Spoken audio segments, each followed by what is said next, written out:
একজন content creator হতে গেলে আপনার তিনটি জিনিসের প্রয়োজন হবে। ফার্স্ট অফ অল যে জিনিসটা আপনার প্রয়োজন হবে সেটা হলো ভিডিও এডিটিং এর ক্ষেত্রে ক্যাপকাট, এটা একদমই ফ্রি ইউজ করতে পারবেন।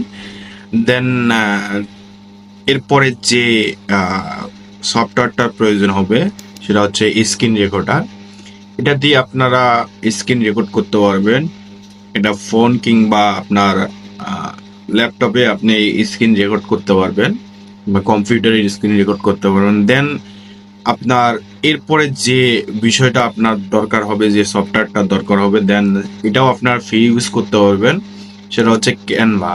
ক্যানভা কেন ইউজ করবেন? ক্যানভা আপনার মূলত উম, আপনার থাম্বনেল ইউজ করার জন্য, থাম্বনেল ডিজাইন করার জন্য আপনার এই ক্যানভা ইউজ করতে পারবেন। এই তিনটে জিনিস হলে আপনি কন্টেন্ট ক্রিয়েটর হিসেবে এখনোই